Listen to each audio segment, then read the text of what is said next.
नमस्कार, मैं मनोज द्विवेदी अपने YouTube चैनल पर आपका स्वागत करता हूं।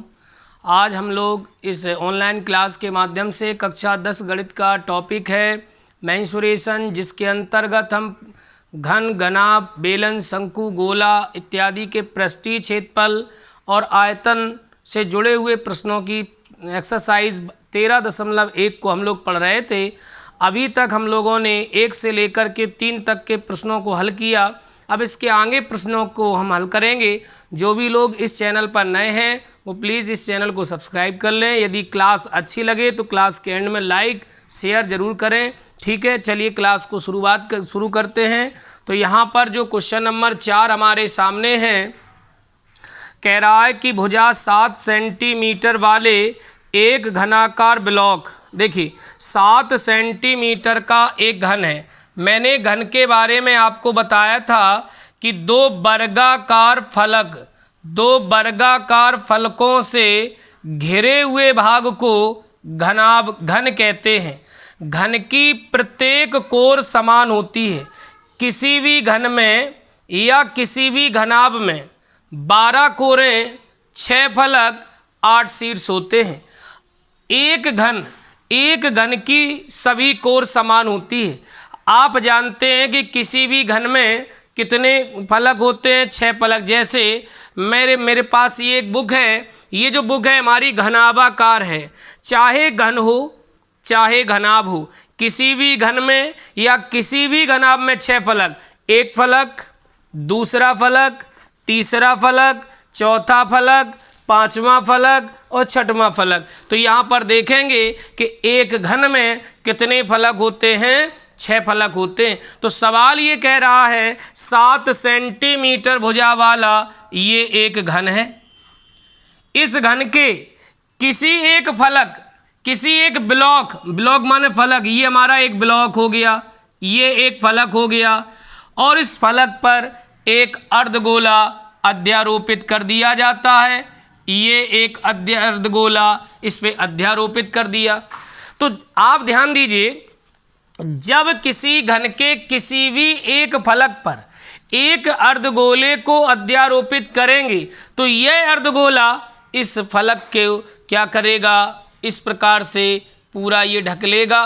तो ध्यान दीजिएगा, रखा जाता है। तो अर्धगोले का अधिकतम व्यास क्या हो सकता है ये भी बताना। इस प्रकार बने ठोस का पृष्ठीय क्षेत्रफल भी आपको बताना है। आपको क्या बताना है? इस प्रकार जो यहाँ पे ठोस उत्पादित होगा, इस प्रकार बने इस ठोस का पृष्ठीय क्षेत्रफल तथा इस अर्धगोले का अधिकतम व्यास क्या होगा। देखिए, जब किसी घन के किसी भी फलक पर किसी अर्धगोले को अध्यारोपित करते हैं तो यह अर्धगोला उतने ही व्यास का हो सकता जितनी घन की कोर है। अधिकतम व्यास जब भी पूछा जाए तो अधिकतम व्यास घन की कोर से ज़्यादा नहीं हो सकता।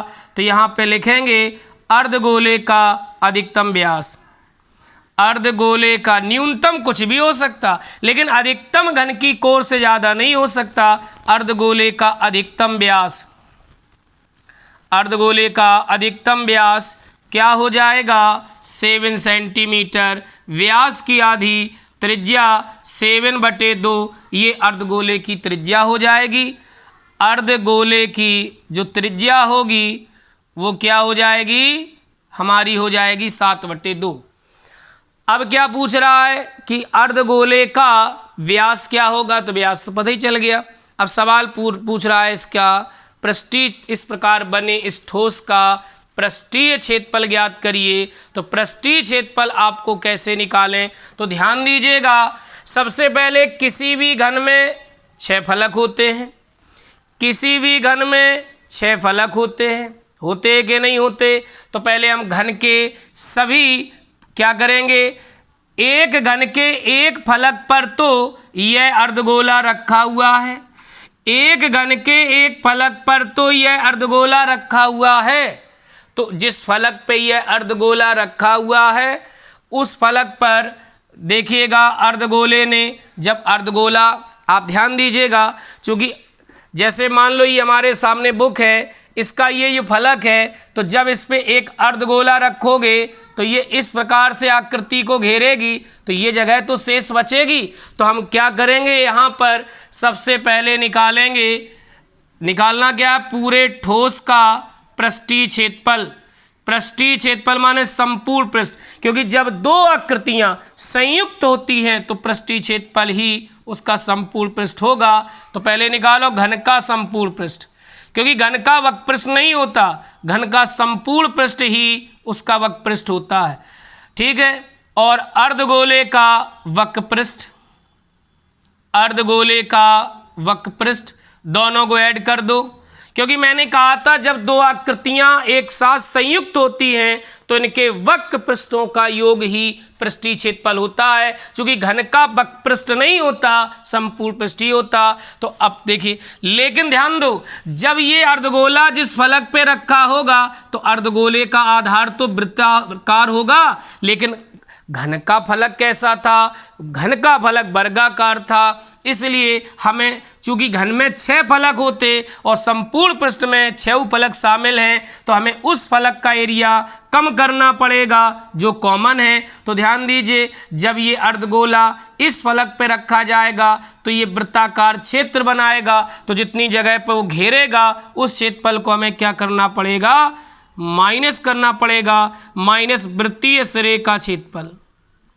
क्यों माइनस करना पड़ा, क्योंकि घन में 6 फलक हैं और 6 फलकों के क्षेत्रफल को कहते हैं संपूर्ण पृष्ठ। तो यहाँ तो हम घन के सारे फलकों को लेकर इसका क्षेत्रफल निकाल चुके।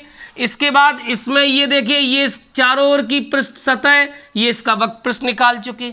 अब जब ये अर्धगोला किसी भी फलक पे रखा जाएगा तो उसका अर्धगोले का मुंह कैसा होता, वृत्ताकार। तो वो घन के उस फलक पे, जैसे मान लो घन का ये फलक है, तो इस पे जब ये अर्धगोला रखा जाएगा तो ये वृत्तीय सिरा इतना क्षेत्र घेरेगा, तो उस घेरे हुए क्षेत्र का क्षेत्रफल हमें कम करना पड़ेगा। क्यों, क्योंकि हम इसका एरिया पहले से निकाल चुके। तो चलिए, घन का संपूर्ण पृष्ठ होता 6 इंटू भुजा स्क्वायर, क्या होता, और अर्धगोले का वक्र पृष्ठ 2 पाई आर स्क्वायर, और अर्धगोले के वृत्तीय सिरे का क्षेत्रफल पाई आर स्क्वायर। इसको माइनस कर दो तो 6 इंटू भुजा आएगी 7 का स्क्वायर, 2 पाई आर स्क्वायर में 1 पाई आर स्क्वायर घटाओ पाई आर स्क्वायर, तो 7 का वर्ग 49 इंटू 6 प्लस पाई का मान 22/7, आर यानी अर्धगोले की त्रिज्या 7/2 कितनी है, 7/2, 7/2 इंटू 7/2, ये कट गया, 2 से काट दिया 11, तो 11 सते 77/2, तो कितना आ गया 49/6 प्लस 77/2। हल कर लीजिए, लासा ले लीजिए, कितना आ जाएगा, 2 आ जाएगा, 1 दूनी 2, 6 दूनी 12 गुणा 49 प्लस के 77 गुणा करिए, 12 नमा 108, 12 चौको 48, 10 58 प्लस के 77/2 जोड़िए, 8 7 15, 7 15 16, 5 और 1 665/2। चाहो तो भाग कर दीजिए, ना चाहो तो भाग ना करिए। जैसे भाग करेंगे तो दुत्तिया 6, दुत्तिया 6, 2 दूनी 4, 2 पंचे 10, इतने वर्ग सेंटीमीटर ये निकल आएगा। इस अर्धगोले इस प्रकार बने इस ठोस का पृष्ठीय क्षेत्रफल ये हम लोगों को ज्ञात हो जाएगा। इस प्रकार बने कितना आ जाएगा, 332.5 वर्ग सेंटीमीटर। अगर किसी प्रकार की समझने में कहीं कोई दिक्कत है तो उसको एक बार पुनः देख लीजिएगा। देखिए, मैंने अभी अभी आपको एक एग्जाम्पल के तौर पे समझाया। जैसे मान लो हमारे पास ये घनाभ है, घन या घनाभ में फलक तो 6 ही होते हैं। आप देखिए, इसका जब कोई ठोस घनाभ होगा तो उसका प्रत्येक फलक आयताकार होगा। बात जान लीजिए। अगर देखो ये घनाभ है तो देखो इसकी लंबाई और इसकी चौड़ाई अलग अलग है, इसलिए ये आयताकार है। लेकिन अगर कोई ठोस घन है तो उसकी लंबाई चौड़ाई समान होगी, तो उसका फलक वर्गाकार होगा। तो जब इस वर्गाकार फलक पर एक अर्धगोलाकार गोला रखोगे तो अर्धगोले का मुख कैसा होता, वृत्ताकार। तो वो वृत्तीय सिरा क्या करेगा, उस पर बनाएगा, तो उस सिरे का एरिया हमको कम करना पड़ेगा, क्योंकि हमने घन के 6 फलकों का क्षेत्रफल निकाल लिया, सारे फलक निकल आए और ये भी निकाल लिया। तो ये चूजी इस पे रखेंगे तो ये जगह घेरेगा तो उतनी एक्स्ट्रा क्षेत्रफल बढ़ जाएगा, इसलिए उसको कम कर दिया तो ये निकल आया। इस प्रकार उत्पादित ठोस का पृष्ठीय क्षेत्रफल इस प्रकार से हम निकालेंगे। ठीक है, चलिए अगले क्वेश्चन को हम लोग देखते हैं। अगला क्वेश्चन हमारे सामने है, क्या है? अगला क्वेश्चन कह रहा है एक दवा का एक कैप्सूल, दवा का एक कैप्सूल एक बेलन के आकार का है। देखिएगा ये हो गया एक बेलन। आप जानते हैं किसी बेलन के दोनों सिरे कैसे होते हैं? वृत्ताकार। किसी बेलन के दोनों सिरे वृत्ताकार होते हैं। कह रहा दवा का एक कैप्सूल एक बेलन के आकार का है जिसके दोनों सिरे पर अर्धगोले लगे हैं। इस प्रकार से दोनों सिरों पर ये अर्धगोले लगे हुए हैं। कह रहा इस दोनों सिरों पर ये अर्धगोलाकार क्या लगे हुए हैं? कैप लगे हुए हैं।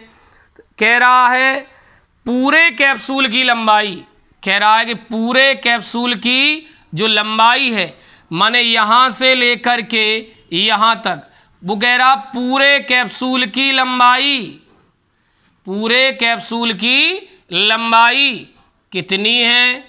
वो कह रहा पूरे कैप्सूल की लंबाई कितनी है? 14 mm, 14 मिलीमीटर ये पूरे कैप्सूल की लंबाई है। आगे कह रहा है उसका व्यास, इस कैप्सूल के वृत्तीय सिरे का व्यास 5 mm है। ये व्यास दिया गया इसका, ये व्यास हो गया, ये व्यास हो गया, ये दिया गया 5 mm। कह रहा इसका पृष्ठीय क्षेत्रफल ज्ञात करिए। एक बार पुनः मैं कहूँगा कि जब 2 या 2 से अधिक आकृतियाँ एक दूसरे के साथ संयुक्त होती हैं तो संयुक्त आकृति का कभी भी संपूर्ण पृष्ठ या होल सरफेस एरिया, जिसे पृष्ठीय क्षेत्रफल कहते हैं, निकालने के लिए कभी संपूर्ण पृष्ठ का सूत्र नहीं लगता। बेलन